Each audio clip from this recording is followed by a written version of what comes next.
घडामोडींपासून ते राजकारणापर्यंत प्रत्येक घडामोडीवर बारीक नजर ठेवणारा तुमचा हक्काचा लोकल न्यूज प्लॅटफॉर्म ठाणे दर्पण, ठाण्याचं खरं प्रतिबिंब।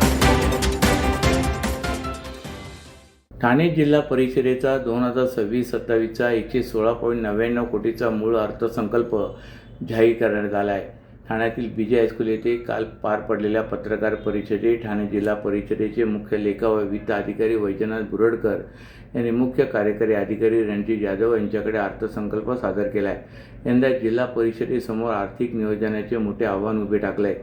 असे असल्यामुळे उत्पन्न वाढीसाठी जिल्हा परिषदेच्या स्थावर मालमत्ता भाडे तत्वावर देण्याचा संकल्प केल्याचे यादव यांनी सांगितले।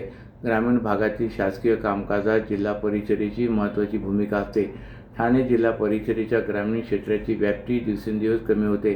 सर्वांगीण ग्रामीण विकास, गुणवत्तापूर्ण शिक्षण व आरोग्य सेवा, जल सुरक्षा व शाश्वत कृषी, सामाजिक सक्षमीकरण आणि डिजिटल पारदर्शक प्रशासन या 5 प्रमुख तत्वावर आधारित यंदाचा अर्थसंकल्प तयार करण्यात आला आहे। जिल्हा परिषद शाळांतील विद्यार्थ्यांमध्ये वैज्ञानिक दृष्टिकोन विकसित होण्यासाठी तसेच गुणवत्ता वाढीसाठी नाविन्यपूर्ण योजना मिशन भरारी उपक्रम हाती घेण्यात आला आहे। या अंतर्गत शहापूर तालुक्यातील यशस्वी स्कॉलरशिप परीक्षा पॅटर्न संपूर्ण जिल्ह्यात राबविण्यात येणार आहे। दरम्यान उत्पन्नाची संसाधने कमी झाल्याने तसे ऑनलाईन पेमेंट सुविधेमुळे जिल्हा परिषदेच्या प्रत्यक्ष खात्यात रक्कम मिळण्याचे प्रमाण कमी झाले, तेव्हा उत्पन्न वाढीसाठी जिल्हा परिषदेची गेस्ट हाऊस, मैदाने तसेच शासकीय इमारतीतील तळमजल्यावरील जागा आदी स्थावर मालमत्ता भाडे तत्वावर देण्याचा प्रस्ताव तयार करण्यात येत असल्याचे मुख्य कार्यकारी अधिकारी रणजित यादव यांनी पत्रकार परिषदेत स्पष्ट केले।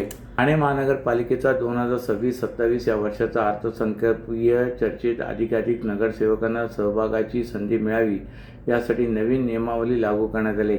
यानुसार प्रत्येक नगरसेवकाला 20 मिनिटाची वेळ मर्यादा निश्चित करण्यात आली असून लोकसभा आणि विधानसभेच्या धर्तीवर हा निर्णय घेण्यात आला आहे। ठाणे महापालिकेचे आयुक्त सौरभ राव यांनी 2026-27 या आर्थिक वर्षाकरिता कोणतीही करवाढ दरवाढ नसलेला 6,221 कोटी 12 लाख रुपयाचा अर्थसंकल्प महापौर शर्मिला पिंपळकर यांच्याकडे विशेष सर्वसाधारण सभेत सादर केला आहे। यंदाच्या अर्थसंकल्पात महापालिकेवरील आर्थिक भार कमी करण्यासाठी नव्या प्रकल्पाची अंमलबजावणी शासन निधी आणि खासगी लोकसहभागातून करण्याचा निर्णय घेण्यात आला आहे। या अर्थसंकल्पात नगरसेवकांच्या सूचनांचा अंतर्भाव केला जाणार आहे। ठाणे महापालिकेचा 2026-27 या आर्थिक वर्षाचा अर्थसंकल्प 23 मार्च रोजी सादर करण्यात आल्यानंतर त्यावर नगरसेवकांच्या सूचना जाणून घेण्यासाठी बुधवारी विशेष अर्थसंकल्पीय चर्चेचे आयोजन करण्यात आले होते। या चर्चेच्या पहिल्या सत्रात अवघ्या 3 ते 4 नगरसेवकांनीच आपली मते मांडली। यात काही नगरसेवकांनी 1 ते 1.5 तास भाषण केले। यापूर्वी अशीच नगरसेवकांची भाषणं व्हायची आणि सभा 3 ते 4 दिवस सुरू राहायची। रात्री 11 वाजेपर्यंत सभेचे कामकाज सुरू राहायचे आणि त्यात अर्थसंकल्पाला मंजुरी दिली जायची। यंदाही असेच घडेल अशी शक्यता व्यक्त होत होती आणि पहिल्या सत्रात असे कामकाज झाल्याचे दिसून आले। ठाणे महापालिकेत विविध राजकीय पक्षाचे 131 नगरसेवक आहेत। नगरसेवकांनी 1 ते 1.5 तास भाषणासाठी वेळ घेतली तर उर्वरित नगरसेवकांना संधी मिळणे कठीण होणार आहे। तसे यापूर्वीचा अनुभव लक्षात घेऊन दुसऱ्या सत्रात अधिकाधिक नगरसेवकांना सहभागाची संधी मिळावी यासाठी प्रत्येक नगरसेवकाला 20 मिनिटाची वेळ मर्यादा निश्चित करण्यात आली।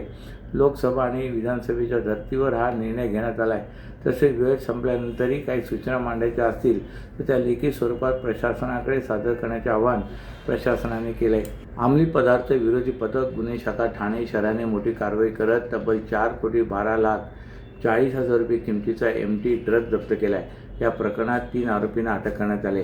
23 मार्च रोजी चरई परिसरात MTNL ऑफिससमोर सापळा रचून पोलिसांनी कारवाई केली। आरोपींकडून 2 किलो 62 ग्राम मेफोट्रॉन जप्त करण्यात आला आहे। अटक आरोपींमध्ये सोहेल खान, रोहित सीतापुरे आणि तपासादरम्यान निष्पन्न झालेल्या राजेश हडावले यांचा समावेश आहे। या प्रकरणी नौपाडा पोलीस ठाण्यात NDPS कायद्यानुसार गुन्हा दाखल करण्यात आला आहे। सध्या आरोपींकडून ड्रगचा पुरवठा कुठून झाला आणि कोणाला विक्री होणार होती याचा तपास सुरू आहे। ही कारवाई पोलीस आयुक्तांच्या आदेशानुसार वरिष्ठ अधिकाऱ्यांच्या मार्गदर्शनाखाली पार पडली। पोलिसांनी नागरिकांना आवाहन केले की अंमली पदार्थांबाबत कोणतीही माहिती असल्यास तात्काळ गुन्हे शाखेशी संपर्क साधावा। सर्व नागरिकांना आवाहन करण्यात येत आहे की सध्या डासांमार्फत पसरणाऱ्या डेंग्यू या आजाराचा प्रसार रोखण्यासाठी प्रत्येकाने पुढील प्रमाणे कार्यवाही करावी। डेंग्यू आजार एडिस इजिप्ती हा डास चावल्याने होतो. या डासांची पैदास साचलेल्या किंवा साचवलेल्या स्वच्छ पाण्यामध्ये होते. 8 दिवसांपेक्षा जास्त दिवस पाणी उघडे व साचून राहिल्यास त्यात डास अंडी घालतात. अंड्यांच्या अळ्या तयार होऊन पुढे डास तयार होतात. यासाठी आपल्या घरातील पाणीसाठे उदाहरणार्थ बॅरल्स, पिंपे, टाक्या, हौद, रांजणे इत्यादी दर आठवड्याला रिकामे करून घासून पुसून कोरडे करून पुन्हा भरावे. 1 दिवस कोरडा दिवस म्हणून पाळावा. पाणी साठ्यांना घट्ट झाकणे बसवावीत किंवा जुनी साडी, चादर, धोतर यांनी बांधून झाकून ठेवावीत, म्हणजे डास त्यात जाऊन अंडी घालणार नाहीत. घराच्या गच्चीवर, आजूबाजूला, अंगणात कोठेही पाणी साचू देऊ नये. भंगार सामान उघड्यावर टाकू नये. उदाहरणार्थ टायर्स, प्लास्टिक सामान, कुंड्या, टाकाऊ वस्तू इत्यादी. अशा सामानात पावसाचे पाणी साठून त्यात डेंग्यूच्या डासांची पैदास होते. घरातील कूलर्स, फ्रीजच्या पाठीमागील ट्रे हे देखील वेळोवेळी कोरडे करावेत. लक्षात ठेवा, नुसत्या फवारणीने डास घनता कमी होत नाही, तर त्यासाठी डास पैदास ठिकाणे नष्ट करणे ही आपल्या सर्वांची जबाबदारी आहे. कोणताही ताप अंगावर न काढता जवळच्या शासकीय रुग्णालयात मोफत औषधोपचार घ्या. अशा प्रकारे नागरिकांनी सहकार्य केल्यास डेंग्यूचा प्रसार रोखणे सहज शक्य आहे. ठाणे महापालिका आयुक्त सौरभ राव यांनी मांडलेल्या अंदाजपत्रकावर सध्या ठाणे महानगरपालिकेच्या सर्वसाधारण सभेत चर्चा सुरू आहे. काल झालेल्या चर्चेत अनेक नगरसेवकांनी पाणी, कचरे या विषयावरच सर्वाधिक भाष्य केले. त्याकडे पाहता ठाणे महानगरपालिकेला मूलभूत सुविधा गेल्या 30 वर्षात निर्माणच करता आल्या नाहीत हे स्पष्ट झाले. पाण्यासारख्या मूलभूत गरजेची पूर्तता करण्यासाठी ठाणे महानगरपालिकेला धरण बांधता आले नाही. एकीकडे क्लस्टरमुळे लोकसंख्या मोठ्या प्रमाणावर वाढणार आहे. क्लस्टरची अंमलबजावणी करण्यासाठी कर्ज रोखे काढण्यात येणार आहेत. मात्र धरणाच्या संदर्भात या अर्थसंकल्पात ब्र शब्द काढण्यात आलेला नाही. सरकारी अनुदानाच्या भरवशावर पालिका चालवण्याचा विचार करणाऱ्या ठाणे महापालिकेचा अर्थसंकल्प म्हणजे दात करून पोट भरण्याची कार्यशाळा आहे. अशा शब्दात राष्ट्रवादी काँग्रेस शरदचंद्र पवार पक्षाचे जिल्हाध्यक्ष मनोज प्रधान यांनी अर्थसंकल्पाची चिरफाड केली. दरम्यान धर्मवीर आनंद दिघे यांच्या नावाने राजकारण या शहरात केले जाते. मात्र 2 वर्षापूर्वी 5 कोटी रुपये त्यांच्या स्मारकासाठी ठेवणाऱ्या प्रशासन यंदा त्यांच्या नावाचा उल्लेखही केलेला नाही. ही बाब ठाणेकरांना पटणार नाही असेही प्रधान म्हणाले. ठाणे महानगरपालिकेच्या अर्थसंकल्पावर मनोज प्रधान यांनी अत्यंत अभ्यासपूर्ण मत नोंदवले. ते म्हणाले की सौरभ राव यांनी 2026-27 या आर्थिक वर्षासाठी 6,221.12 कोटी रुपयाचा अर्थसंकल्प सादर केला आहे.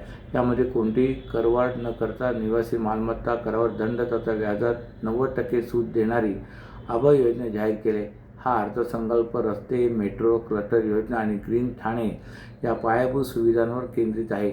एकूण अर्थसंकल्प 6,221.12 कोटी असून रस्ते, पूल, आरोग्य, शिक्षण आणि पर्यावरण पूर्व द्रुतगती महामार्ग विस्तार, आनंदनगर शाखेत उन्नत मार्ग, ठाणे बोरिवली बोगदा आणि कोस्टल रोड यावर अंदाजपत्रकात भर देण्यात आला आहे. या अर्थसंकल्पात महसुली खर्च 3,818.17 कोटी आणि भांडवली खर्च 2,401.55 कोटी आहे. या सर्व आकडेवारीकडे पाहता हा अर्थसंकल्प विकासाचा नसून विकासाच्या नावावर आलेली सूज आहे.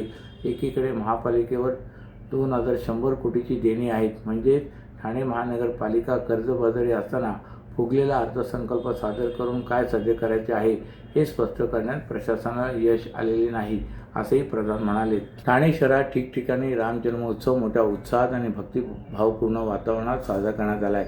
राम जन्मोत्सवानिमित्त ठाण्यातील सिद्धेश्वर तलाव येथील राम मंदिरात विशेष धार्मिक कार्यक्रमाचे आयोजन करण्यात आले होते. सुमारे 150 ते 250 वर्षे जुने असलेले ऐतिहासिक मंदिर असून येथे नेहमीच भाविकांची मोठी वर्दळ पाहायला मिळते. भाविक नियमितपणे या मंदिरात दर्शनासाठी येत असतात. या मंदिरामध्ये विठ्ठल रखुमाई, राम लक्ष्मण सीता, गणपती तसेच भगवान शंकराची पिंड यांची प्राणप्रतिष्ठापना करण्यात आली. दरवर्षीप्रमाणे यंदाही राम जन्मोत्सवाचे आयोजन मोठ्या भक्तिभावाने करण्यात आले होते. श्रीरामाची विधिवत पूजा अर्चा करून फुलांनी सजवलेल्या पाळण्यात श्रीरामाच्या मूर्तीला विराजमान करण्यात आले होते. त्यानंतर पारंपरिक पाळणा सोहळा आणि भक्तिगीतांच्या सादरीकरणातून श्रीराम जन्मोत्सव साजरा करण्यात आला। यावेळी परिसरातील तसेच ठाणे शहरातील भाविक मोठ्या संख्येने सिद्धेश्वर तलाव येथील राम मंदिरात राम जन्मोत्सवानिमित्त उपस्थित होते। राम जन्मोत्सवानिमित्त मंदिराच्या वतीने भजन कीर्तन कार्यक्रमाचे आयोजन करण्यात आले होते। श्रीराम जन्मोत्सवानंतर भाविकांनी मोठ्या श्रद्धेने श्रीरामाचे दर्शन घेतले।